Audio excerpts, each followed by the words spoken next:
Hello les gens, asseyez-vous, on va parler. Je sais que le Jean-Michel Gate en France ne date pas d'hier, mais depuis que Candace Owens a décidé de reprendre le dossier, les choses ont pris une dimension internationale. Le livre de Xavier Poussard est dans les top ventes d'Amazon, et Candace fait des millions de vues. Les masques tombent en France. Alors c'est le moment parfait pour le coup classique de l'arroseur arrosé. Si on parle purement en termes d'image, comment on passe de la conservatrice noire traître à son sang à la lanceuse d'alerte, représentante de la moralité, de l'esprit critique et de la liberté d'expression. Analyse du tour de magie de Candace Owens.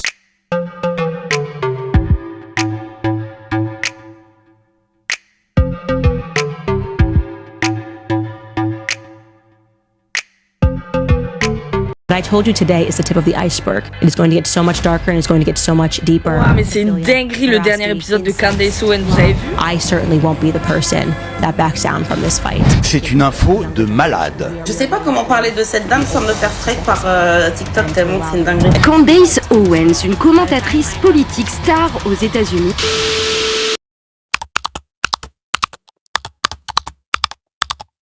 Comme beaucoup de gens, j'ai rencontré Candace dans des extraits de vidéos qui ont pu faire le buzz à un moment donné. C'est un peu le fil conducteur de sa carrière, une accumulation de déclarations choc avec lesquelles on peut être d'accord ou non, mais qui provoquent sans aucun doute une réaction. The most important thing for people in this room to understand is that there is a very small window. Right now, the black vote is the most important vote in the country. There's a very small window before our vote's not going to matter because illegal immigration, if you're looking at the numbers, 60% of all new births are Hispanic Americans.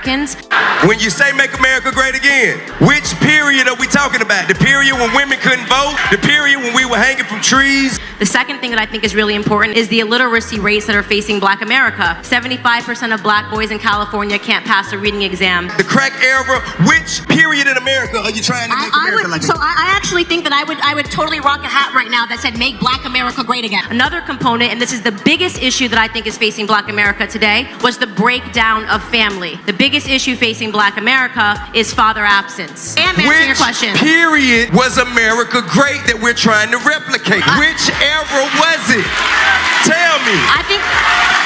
I do not consider myself a Republican. I definitely am not a Democrat, but Trump woke me up. I used to be liberal. Trump woke me up to the idea that we're being manipulated by the word racism every 4 years. C'est la républicaine noire qui s'est donné la mission de dire ses 4 vérités à sa communauté et de les sortir de leur ignorance en ce qui concerne le Parti démocrate et les réels problèmes qui touchent les noirs et les empêchent d'avancer dans la société. Elle va connaître sa première ascension lorsqu'elle soutient Trump pendant sa première campagne présidentielle. Elle défend ses idées républicaines à une époque où, disons-le, c'était beaucoup moins accepté de soutenir Trump. Et elle est récompensée pour ça. Elle obtient un poste comme chargée de l'engagement urbain dans une sous-organisation du Parti républicain, Turning Point USA. Elle a fini par être directrice de la communication de cette organisation lorsqu'elle la quitte en 2019. I find her to be I know her. I think she's a fine person, a fine young woman. Candace prend la parole devant le Congrès et dans les médias pour minimiser la suprématie blanche, qui pour elle ne représente pas un problème si important pour les Noirs. En tout cas, pas plus que l'explosion des familles avec les pères absents du foyer, le taux d'illettrisme et l'immigration clandestine. Ce sont des sujets qui devraient préoccuper les Noirs, mais au lieu de ça, à chaque période d'élection, les démocrates se débrouillent pour obstruer complètement le débat politique avec des questions raciales pour endormir les Noirs et s'assurer qu'ils votent sans réfléchir. Donald Trump représente la première opportunité pour les Noirs américains de sauter de leur bateau d'esclaves idéologique qu'est le Parti démocrate. Ce à quoi Kanye West, un de ses fans, avait répondu « J'adore la façon de penser de Candace Owens ». Leur amitié remonte à loin. Vous vous doutez bien qu'être la républicaine qui ramasse des voix pour Trump ne lui a pas valu le soutien de sa communauté. Elle parle bien et tout, et même si certains Noirs américains adhèrent à ses idées, c'est clairement pas la majorité. Et en fait, c'est pas grave. Vous savez pourquoi ? Parce que à ce stade de sa carrière, c'est pas du soutien des Noirs dont elle a besoin. Elle se fraye un chemin dans le parti de droite. Elle amasse un fan club de blancs républicains. Et le fait que sa propre communauté la déteste, c'est presque un gage de qualité aux yeux de son audience. Candace a bien compris ça, et elle s'en donne à cœur joie. S'il y a un sujet d'actualité qui touche à la question raciale, de près ou de loin, elle va le commenter, mais toujours en niant la dimension raciale. Parce que je vous rappelle que pour elle, la suprématie blanche est insignifiante, et le racisme systémique, c'est un mythe. Chaque fois qu'il y avait des cas de violence policière aux US, Candace était là pour contrer toute accusation de racisme. C'est ce que les gens de droite font toujours en vérité, que ce soit aux US ou en France. Les gauchistes disent que la police est raciste et protégée par le système, et la droite dit qu'il faut pas généraliser, c'est des exceptions, c'est des erreurs humaines, c'est qu'il a trébuché et la matraque a glissé dans l'anus des gens. Bref, on connaît la chanson pour les deux camps. Donc ça n'aurait pas dû nous surprendre lorsqu'en 2020, Candace s'est assise dans sa baignoire pour nous dire ce qu'elle pensait de George Floyd. For whatever reason, it has become fashionable over the last 5 or 6 years for us to turn criminals into heroes overnight. And it is something that I find to be despicable, and it is something that I refuse to stand by any longer, and I am not going to play a part in it no matter how much pressure comes from black liberals and black conservatives, people wanting you to believe that this is the only way you can be black is you have to say this was wrong and that this person was amazing. I won't do that. First and foremost, George Floyd at the time of his arrest was high on fentanyl and he was high on methamphetamine. This came back in both of his autopsy report. Nobody thinks that he should have died during this arrest, but what I find despicable to be is that everyone is pretending that this man lived a heroic lifestyle when he didn't. Did he deserve to die in that manner? No. I can't say it enough. No, he didn't deserve to die in that manner. But I will be damned if the rest of us upstanding black citizens have to suffer because of this incident that rarely ever happens in America. You want to talk about real statistics? The police officers have way more to be fearful of in the black community than the other way around, okay? A police officer is 18.5 times more likely to be killed by a black person than the other way around, okay? So this entire narrative is complete smoke and mirrors. It's all made up. It's white versus black because it's an election year, not because black Americans are suffering at the hands of police officers more than white Americans. Do some police officers do the wrong thing? Yes. We know they exist. And we know they're always going to exist, by the way, because they're human beings. And sometimes human beings suck. Society is not perfectible. People suck in every profession. It is no excuse to paint society with a broad brush. It is certainly no excuse to accept a Democrat narrative, okay, that black people are being disproportionately hunted down by police officers because of the color of their skin. Là, ça a marqué sa fracture officielle avec la communauté noire. Elle condamne les manifestations et les pillages de commerce. Elle part en croisade contre le mouvement Black Lives Matter et dénonce des détournements de fonds au sein de l'organisation. Elle fait tout un documentaire pour dénoncer BLM et balancer que George Floyd était un criminel mort d'une overdose de fentanyl et non asphyxié par Derek Chauvin. Et on aurait pu croire qu'il n'y aurait pas de retour en arrière possible, mais Candace va intelligemment garder un lien avec son public noir au fil des années en s'attaquant à des sujets de société sur lesquels les républicains et beaucoup de noirs américains sont en accord. C'est-à-dire par exemple le Covid et surtout le vaccin contre le Covid à l'époque, la slut culture et tous les débats autour de la communauté LGBT. Can men give birth? Sometimes. That's my answer, yes. And the answer, that is crazy. Only women can give birth is a factually true statement. Only women can give birth. What we're looking at last night was a lesbian sex scene being simulated on television, and this is considered feminist. It's iconic, it's forward, it's progressive, it's the way the world's going, Tucker, and if you don't see that, it's because you're a bigot. Tout ça n'est qu'une grande manipulation. Et le problème, c'est bien les démocrates. C'est eux les vrais racistes. Car ils ont créé le système des aides sociales pour enfermer les Noirs américains dans l'assistanat. C'est eux qui dirigent Hollywood et qui pervertissent les médias mainstream. Et c'est eux qui dénaturent le concept même du genre et du sexe et qui créent une génération mentalement instable.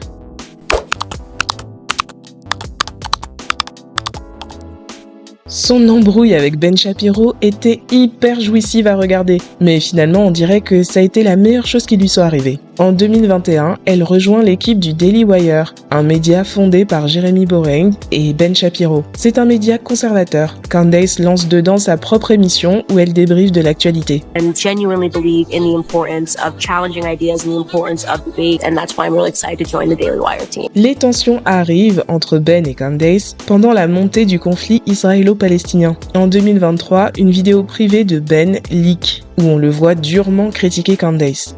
Yes, the question is about Candace Owens. I think her behavior during this has been disgraceful. And I think she's been absolutely disgraceful.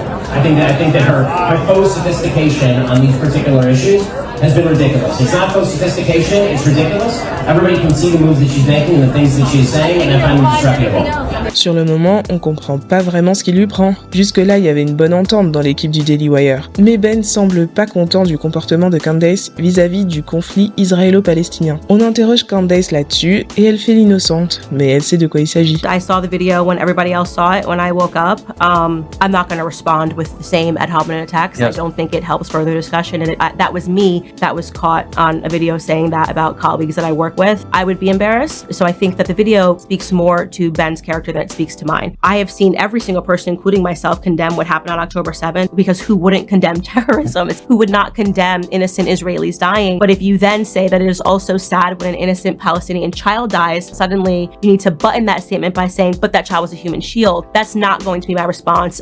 First off, as a mother, that's not going to be my response as somebody who is about to give birth when I see these images of children involved on both sides of the conflict. I am even keel on this matter, and yet people think that you need to be extreme. So people that have become more radical and extreme are perceiving a moderate stance as not enough. Bon, traduction, Ben Shapiro est énervé contre Candace car elle condamne pas assez vigoureusement le Hamas et surtout elle critique Israël. Comme elle est très nationaliste, elle veut pas que les US s'impliquent dans ce conflit car ils ont leurs propres problèmes dont ils doivent s'occuper. Encore pire si c'est pour leur donner de l'argent. C'est là où il y a eu une grosse confusion dans sa petite tête. Mais c'est pas de sa faute. Toutes ces années on lui tendait le micro pour dénigrer sa communauté, elle a fini par croire que c'est son avis qui intéresse quelqu'un et qu'elle est une vraie journaliste indépendante non diplômée. Du coup, elle faisait des shades sur Twitter, elle critiquait les politiciens américains qui soutenaient Israël, elle a demandé pourquoi on devrait tant soutenir les juifs, elle a interviewé un rabbin de façon virulente. Je sais que c'est rien tout ça, mais on vit dans le même monde vous et moi, et vous savez que ça suffit amplement pour crucifier quelqu'un de nos jours. En tout cas,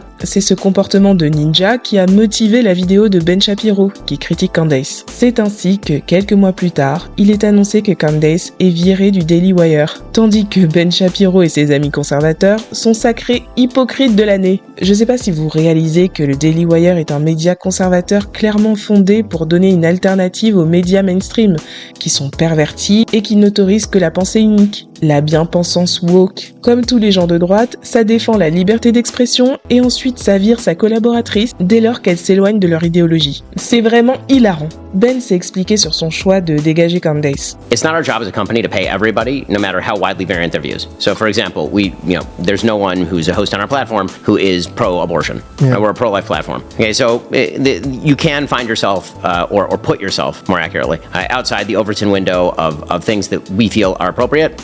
That's pretty much all I'll say on that. We don't purport to be anything but conservative. We're conservative. If you show up and I hire you and you say, I'm a pro-life person, and then the next day you come out and you say, abortion up till point of birth is a moral virtue. Do I have a moral obligation to continue paying you to be on the platform? I think absolutely not. Now, does that mean you should be quote unquote silenced? No, I mean, it's just, we're signing a check. For that check, you are paid to provide the viewpoint that you are going to provide within limits that we are happy subsidizing. Ok, donc si je comprends bien, défendre Israël, ça fait partie des valeurs du Parti républicain, au même titre que interdire l'avortement maintenant ? Intéressant. Peu de temps après, Candace a lancé sa chaîne YouTube, podcast et site internet. Là où elle a été très forte dans cette histoire, ce qui lui a permis de gagner le soutien des gauchistes sans perdre celui des républicains, c'est qu'elle a forcé les sionistes à montrer leur vrai visage, mais à aucun moment elle n'est tombée dans le piège de la carte raciale. Déjà le fait d'être éjectée comme ça du Daily Wire, on a envie de crier misogynoir. Mais en plus de ça, c'est très difficile de rester neutre face à la schizophrénie des républicains qui nient le racisme d'un côté et qui exigent qu'on pleure pour l'antisémitisme de l'autre. Plutôt que de sortir la carte raciale, Candace a sorti sa croix. C'est un symbole universel et ça lui permet encore une fois de ne pas diviser son public cible. Elle a jamais autant revendiqué sa confession chrétienne. C'est le parfait rempart. Chaque fois que ça la gratte de critiquer Israël, elle place un Jesus is King. C'est plus une question de républicain démocrate, blanc ou noir, c'est une question de bien ou mal. Et ça, tout le monde comprend. At the end of the day, you are going to have to account to God for the things that you allowed, the things that you were complicit in, and for the things that you did not have enough courage to state. The amount of death of Palestinian children has been unacceptable, full stop. I am tired of the media not speaking about what is happening to Christians all around the world. That the media turns the other way and says, oh, okay, but what about what about what's happening in Israel? So you know what I'm asking for? Actual equality. I'm a Christian first.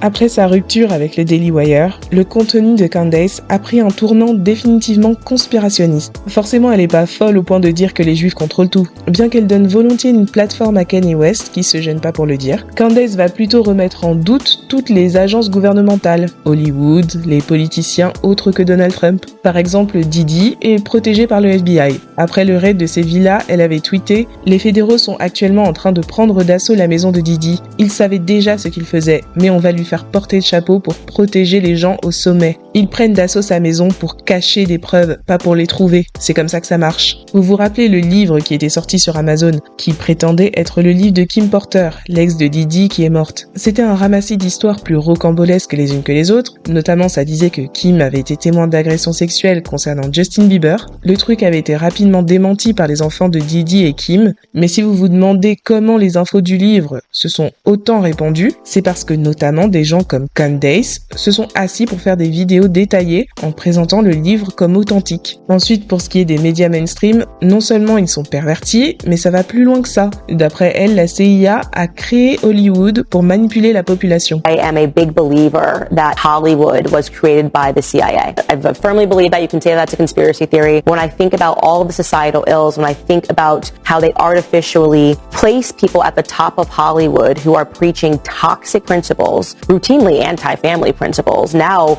definitively satanic principles, it just should make you pause and wonder, why is that? Sauf que la CIA est plus récente que les studios d'Hollywood. Après, peut-être qu'elle veut dire que la CIA a commencé à s'intéresser au cinéma et contrôler ce qui était diffusé à un moment donné, mais le fait qu'elle sorte cette affirmation comme ça, basée sur absolument aucun fait, nous montre la façon dont elle diffuse les infos sur sa chaîne. Ce nouveau tournant conspirationniste lui permet d'élargir son contenu, inviter un peu n'importe qui sur sa chaîne. Andrew Tate, une autre victime innocente du FBI, Amber Rose, la blanche là qui était dans une sauce car elle a dit le N-word, c'est vraiment varié. Et surtout, elle relaye toutes les informations qui passent sans vraiment les vérifier. On pourrait croire qu'elle va perdre de l'audience ou perdre tout simplement en crédibilité en se comportant comme une putaclic, mais en fait non, sa popularité est grandissante parce qu'elle a l'intelligence, à chaque fois qu'elle fait un virage dans son contenu, de conserver son public initial. Elle ne renie jamais sa base conservatrice. Elle continue de nier l'existence de l'oppression raciale. Trump, c'est toujours son dieu sur terre. Elle part dans ses ambiances conspirationnistes, mais elle revient toujours à sa chrétienté, ses valeurs morales conservatrices. Et je pense que c'est très important. Ça lui donne de l'authenticité tout simplement, aux yeux de son public. Mais comme maintenant c'est une youtubeuse comme les autres, elle accepte d'aller dans n'importe quel podcast, débattre avec des influenceuses OnlyFans. Elle leur dit que c'est des putes et que personne va jamais les marier. Elle fait le buzz, c'est tout bénef. I don't plan on getting married or finding the love of my life until I retire. And after that, I will be honest and truthful with the person that I will be getting married to or whatever. It'll be up to him to accept that. Men's natural proclivity is to not accept that because it brings them shame. This is why women struggle to get married when they've made themselves available on OnlyFans, because other men don't want to share. They don't want to share their wife. They maybe will share their girlfriend. They might think it's fun to date a stripper for a little bit. They might think, oh, this means I'm gonna have sex 12 times a day. But then when it gets down to just their biological instinct, it's actually quite embarrassing for them as a man. Voilà, maintenant vous avez les clés pour comprendre dans quel contexte Candace s'est lancée dans le Jean-Michel Gate.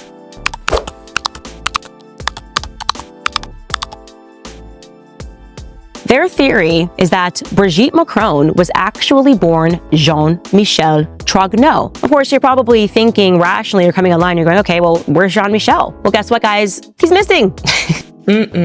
C'est vraiment la honte cette histoire. Pourquoi faut toujours qu'on ait des présidents qui nous affichent comme ça? Ça raquette des vieilles, ça fait des virées en scooter, et maintenant ça épouse des trans voleuses d'identité. Moi je sais pas. Et maintenant les Américains vont croire que eux et nous c'est pareil en termes de cirque présidentiel. Bref, perso je vous dis déjà que j'ai pas d'avis tranché sur Jean-Michel. Bien sûr en France on connaît cette conspiration depuis des années maintenant, et si c'est vrai ça m'étonnerait qu'à moitié. Tant que ça restait une conspiration sur TikTok c'était marrant. Par contre, si vous voulez venir dans le mainstream avec vos conneries, je vous le dis, il va falloir venir avec des preuves.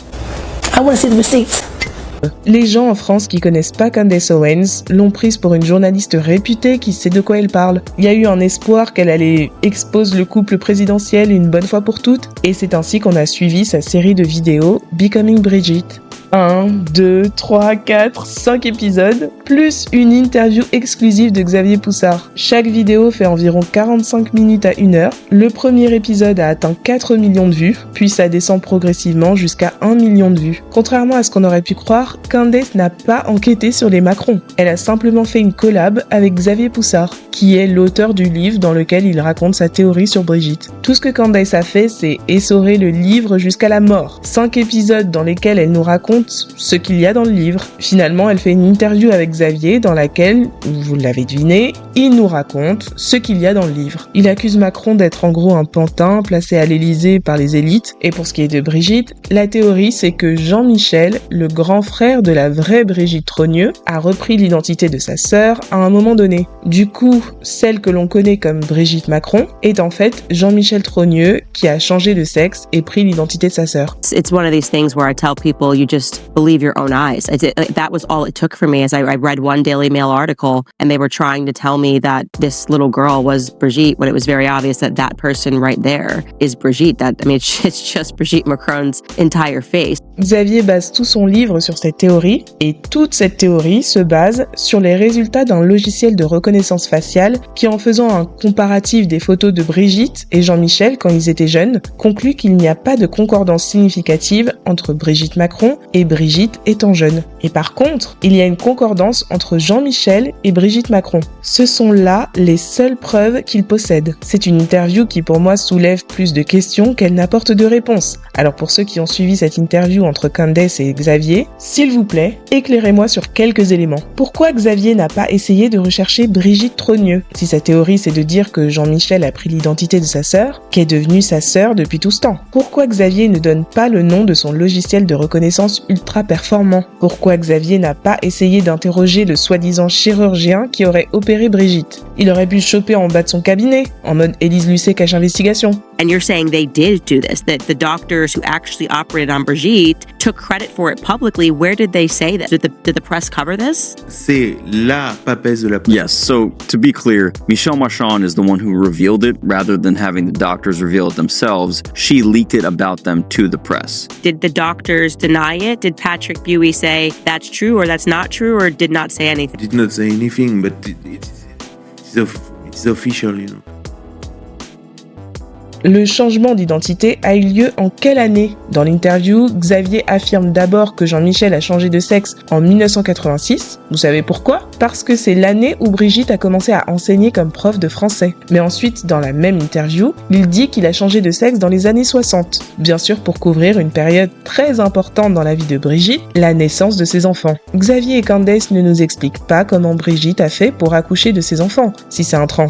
D'ailleurs, ils nous apprennent que Jean-Michel a aussi eu des enfants. Et Xavier aurait parlé à la femme de Jean-Michel au téléphone. Et au lieu de lui demander où est son mari, il lui a demandé si elle aurait des photos de Brigitte à lui donner. It's a woman named Véronique Drew and undoubtedly raised the children of Jean-Michel Trogneux. I had a strange phone call with Véronique because while we were speaking, I realized in the background there were a bunch of people around listening to our conversation, and I asked to have some pictures and when I could obtain these, but Véronique said she would have to ask Brigitte first. I found that quite odd for a response to my question.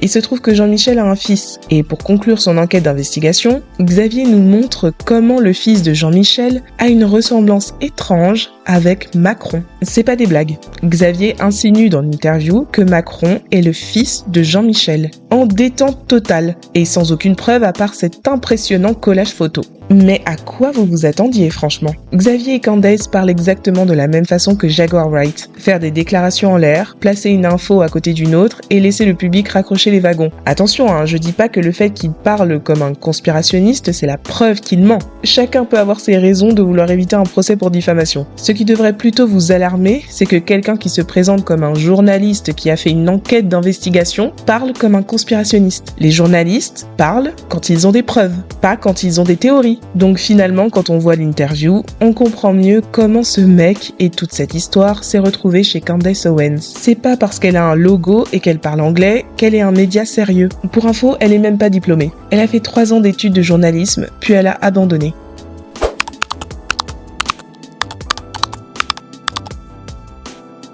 Pour finir, je vais vous raconter une histoire. L'histoire d'une lycéenne de Stamford dans le Connecticut. En 2017, elle reçoit un appel un soir sur son téléphone. Et c'est une bande de gamins de son lycée, dont un ami à elle, qui l'appelle pour l'insulter. Ils lui profèrent de graves menaces de mort, des menaces à caractère racial. Ils utilisent le N-word à profusion. Candace, parce que c'est elle la lycéenne en question, est choquée de cet incident. Elle est encouragée à aller se plaindre auprès de la direction de son école. Ses parents en sont informés et cette histoire prend une portée régionale, car l'un des gamins qui l'a insulté était le fils du maire de la ville. Sa parole est remise en cause, une enquête est ouverte pour prouver que cet appel a bien eu lieu comme elle le prétend. Avec le soutien de la NAACP, l'association qui œuvre pour les droits des Noirs aux US, Candace et sa famille obtiennent justice et un dédommagement de plus de $30 000. Voilà à quoi ont ressemblé les années formatrices de la femme qui nie aujourd'hui l'existence du racisme aux US. Mais l'histoire ne s'arrête pas là. Candace grandit, elle se marie, elle échoue dans ses études, mais elle tente de mettre en place des projets professionnels. En 2016, elle lance un site internet de lutte contre le cyberharcèlement, Social Autopsy. Comme elle a vécu du harcèlement par le passé, elle a créé ce site où l'on pourrait répertorier les gens qui harcèlent sur les réseaux. Ça part d'une bonne intention, mais le principe du site fait qu'on va se retrouver à afficher des infos privées des gens dans le but de les confondre. Et donc, on place ces gens en danger de harcèlement. C'est paradoxal et dangereux au final. La presse mainstream, majoritairement libérale, descend son projet et tente de la piéger pour écrire un article sur cette histoire. C'est à ce moment-là que Candace, jusque-là de gauche, se rapproche des républicains, qui d'après elle, ont été les seuls à lui tendre la main à ce moment-là. It was a very bizarre situation, but it changed my life because the people that I would have thought would have come after me were the people that were very kind. You know, at that time I would have said I was a liberal. I supported Bernie Sanders or Hillary Clinton, you know, whatever it was, even though I wasn't politically active. And people that were like reaching down and just being kind were like Mike Cernovich, who, if I Googled his name, said he was like a white supremacist. So it just was like a weird thing, like my whole life just went phew. En 2017, elle travaillait comme chargée de l'engagement urbain pour Turning Point USA, une organisation du Parti républicain, et elle faisait la promo de Trump auprès de la communauté noire. C'est le début de son ascension, qui ne fait que se poursuivre jusqu'à aujourd'hui. Tout ça pour vous montrer comment Candace mène sa barque. En anglais, il y a une expression qui dit « Put your money where your mouth is ». Ça veut dire dépenser son argent dans les causes qui nous animent, celles dont on a l'habitude de parler. Bah pour Candace, c'est l'inverse. C'est plutôt qu'elle met sa bouche là où est l'argent, en dépit de ce qu'elle sait être la vérité, en dépit de ce en quoi elle croit vraiment. I don't think we have to care about the environment. Like, what do you... No, not even a little bit. Like, not even a little bit? No. The fact that there is a disparity in the science community about whether or not it's real is enough to... It's very little. Yep. Very little disparity. Most scientists, the vast majority, agree that human beings are negatively affecting climate change. Yeah. The vast majority. Yeah, I just don't think so. De son propre aveu, elle a grandi dans la mentalité démocrate, et c'est cette embrouille avec son site qui l'a fait se rapprocher des républicains. C'est pas qu'elle a accroché à leur rhétorique, c'est qu'elle a vu une opportunité d'avancement. Entre être une fausse journaliste salie par la presse libérale et être l'ami noir caution des républicains, elle a fait son choix. Même si ça veut dire aller s'asseoir par terre pour tenter de freiner un mouvement social mondial en faveur des noirs. Ça lui a permis de se faire remarquer par l'équipe du Daily Wire. Donc bah, ma foi, si c'est là qu'est l'argent, c'est là qu'elle va mettre sa bouche. Après avoir ramassé l'audience du Daily Wire, Candace a compris que l'argent était ailleurs. Et elle avait bien raison. Pourquoi rester au sein de cette équipe pour faire des vidéos YouTube exactement comme elle le fait maintenant? Sauf que maintenant, elle prend 100% des bénéfices. Dites en commentaire ce que vous pensez de la vidéo. C'est une vidéo qui me trotte dans la tête depuis bien longtemps maintenant, mais je crois que là, avec le Jean-Michel Gate et l'exposition internationale de Candace, c'est le bon moment pour remettre en perspective l'image que l'on peut avoir d'elle. J'ai totalement conscience que Candace s'exprime sur beaucoup de sujets, qu'elle a le parler, et qu'il y a beaucoup de sujets sur lesquels moi-même je suis d'accord avec elle, tout simplement parce qu'elle défend des idées conservatrices la plupart du temps, et que vu la tournure que prend le monde occidental, beaucoup d'entre nous souhaitent revenir à des valeurs morales. Mais qu'on soit d'accord ou non avec ce qu'elle dit, ce qui est intéressant ici, c'est de comprendre pourquoi elle le dit. Et finalement, est-ce que depuis toutes ces années, elle nous offre ses pensées profondes ou juste des postures? Allez, on se parle en commentaire.